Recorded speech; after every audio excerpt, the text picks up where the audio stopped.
মৰমৰ ছাত্ৰ-ছাত্ৰীসকল তোমালোক সকলোকে আমাৰ এই চেনেলটোলৈ পুনৰবাৰ স্বাগতম জনাইছোঁ। আজিৰ এই ভিডিঅ'টিত নৱোদয় বাছনি পৰীক্ষাৰ ক্লাছ 6ৰ 2023 চনৰ কুৱেশ্যন পেপাৰখনৰ ভাষা পৰীক্ষাৰ যিখিনি কুৱেশ্যন আহিছিলে উত্তৰখিনি কৰি দিয়াৰ লগতে অলপমান বুজাই দিবলৈ চেষ্টা কৰিম। ভিডিঅ'টি শেষলৈকে চাই থাকিবা। তোমালোকৰ তিনিটা খণ্ডত কুৱেশ্যন পেপাৰখন থাকে। এটা খণ্ড হৈছে মানসিক যোগ্যতা পৰীক্ষা, আনটো খণ্ড হৈছে গণিত পৰীক্ষা আৰু এটা খণ্ড হৈছে ভাষা পৰীক্ষা। ভাষা পৰীক্ষাত 20টা প্ৰশ্ন থাকে আৰু তাত 25 নম্বৰ থাকে। সেই 20টা প্ৰশ্ন আজিৰ এই ভিডিঅ'টিত আলোচনা কৰা হ'ব। আৰু নৱোদয় বিদ্যালয়ৰ ক্লাছ 6ৰ বাছনি পৰীক্ষাৰ বাবে অনলাইন ক্লাছ চলি আছে। তোমালোকে মাত্ৰ 59 ৰুপিজ পে' কৰি তোমালোকে ক্লাছসমূহ কৰিব পাৰিবা। স্ক্ৰীণত দেখা হোৱাটছএপ নাম্বাৰটোত তোমালোকে ক্লাছসমূহ কৰিবলৈ মেছেজ কৰিবা। এতিয়া চাওঁ আহা খণ্ড নম্বৰ 3ত কি দিয়া আছে। ইয়াতে দিয়া আছে ভাষা পৰীক্ষা। প্ৰশ্নসমূহ কৰাৰ আগতে সদায় তোমালোকে মনত ৰাখিবা যিখিনি নিৰ্দেশনা দিয়া থাকে সেইখিনি ধুনীয়াকৈ দুবাৰ তিনিবাৰমান পঢ়ি চাব লাগে। তাৰপিছতহে তোমালোকে প্ৰশ্নবোৰ চাব লাগে। ইয়াত নিৰ্দেশনাত দিছে যে এই খণ্ডটোত 4টা অনুচ্ছেদ আছে।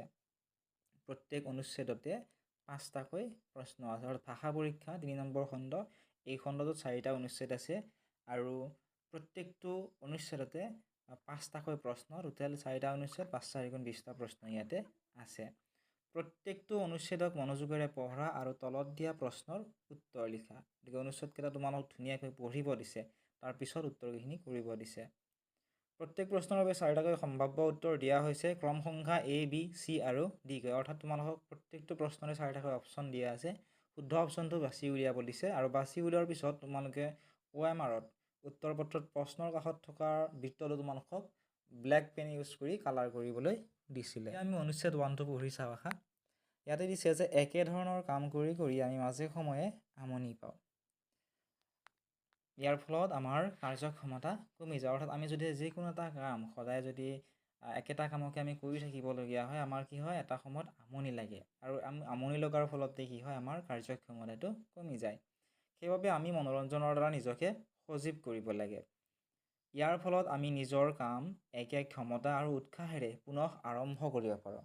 পুনৰ আৰম্ভ মানে হৈছে পুনৰ আমি আকৌ আৰম্ভ কৰিব পাৰোঁ। চাপ আৰু দুশ্চিন্তা আমাৰ স্বাস্থ্যৰ শত্ৰু। অৰ্থাৎ কেতিয়াবা কি হয় কাম কৰি কৰি আমাৰ বহুত বৰিং লাগি যায়, আমাৰ মনলৈ বহুত দুশ্চিন্তা মনলৈ আহে। হাঁহি অবাঞ্ছিত চাপ আৰু চিন্তা দূৰ কৰা আটাইতকৈ ভাল ঔষধ। সেইকাৰণে মানুহে কয় যে হাঁহি থাকিলে বহুতো বেমাৰ আজাৰ কমে। হাঁহি থাকিলে কি হয় আমাৰ যি মানসিক চাপ বা যিবিলাক আমাৰ চিন্তা আছে সেই চিন্তাবোৰ আমাৰ কিছু পৰিমাণে হ'লেও নোহোৱা হয়। আমি মানসিক চাপ বা চিন্তা কম কৰিবলৈ পাৰ্ক, সংগ্ৰহালয়, অভয়াৰণ্য আদিলৈ যাব পাৰোঁ। শাৰীৰিক ব্যায়াম কৰাটো যিমানেই গুৰুত্বপূৰ্ণ সিমান খেল খেলাটো গুৰুত্বপূৰ্ণ।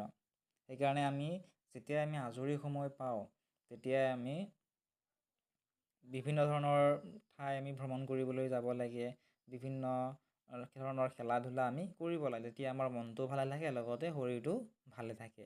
এতিয়া প্ৰশ্নকেইটা চাওঁ আহা। 61 নম্বৰ প্ৰশ্নত দিছিল যে আমি ডেছ ধৰণৰ কাম কৰি আমনি পাওঁ। ইয়াত অপশ্যনবিলাক দিছিলে এই নম্বৰত বিভিন্ন।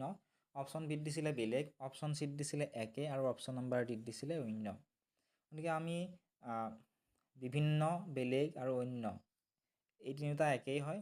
অপশ্যন এ চিটটো হ'ব শুদ্ধ উত্তৰ একে। আমি সদায় একে ধৰণৰ কাম কৰি আমি আমনি পাওঁ।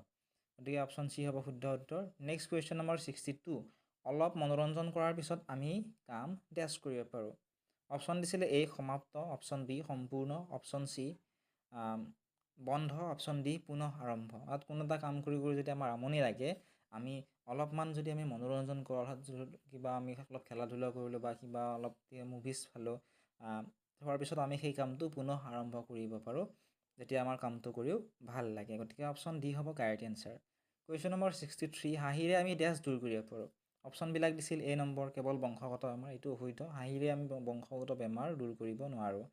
চি নম্বৰত দিছিল কেৱল অপ্ৰত্যাশিত সমস্যা। অপ্ৰত্যাশিত সমস্যা আমি হাঁহিৰে দূৰ কৰিব নোৱাৰোঁ। অপশ্যন ডিত দিছিলে বীজাণুজনিত বেমাৰ।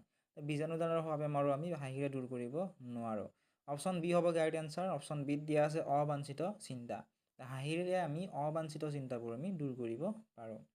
Question number 64। পুনঃ আৰম্ভৰ অৰ্থ হ'ল। মই আগতেও ক'লোঁ তোমালোকক অনুচ্ছেদটো পঢ়াই দিওঁতে যে পুনঃ আৰম্ভৰ শব্দটোৰ অৰ্থ হৈছে পুনৰ কৰা। 65 নম্বৰ কুৱেশ্যনটো আছিলে ক্ষমতাৰ বিপৰীত অৰ্থ হ'ল অপশ্যন দিছিলে চোকা, প্ৰভাৱশালী, অক্ষমতা আৰু ভাৱপূৰ্ণ। কাৰেক্ট এনচাৰ অপশ্যন চিটো হ'ব। ক্ষমতাৰ বিপৰীত অৰ্থ হৈছে অক্ষমতা। নেক্সট এতিয়া আমি অনুচ্ছেদ 2টো চাওঁ আহাচোন। কোনো এজন ব্যক্তি সম্পৰ্কে ধাৰণা আমি কেৱল বাহ্যিক ৰূপ দেখিয়েই কৰিব নোৱাৰোঁ। বহুতে কি কৰে, মানুহজনৰ সাজ পোছাক আদিবোৰ দেখিয়ে মানুহজনৰ সম্পৰ্কে এটা ধাৰণা মনলৈ লৈ আহে।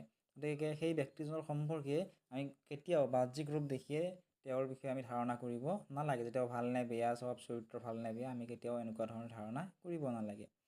বাহ্যিক ৰূপে প্ৰায়ে প্ৰতাৰণা কৰে।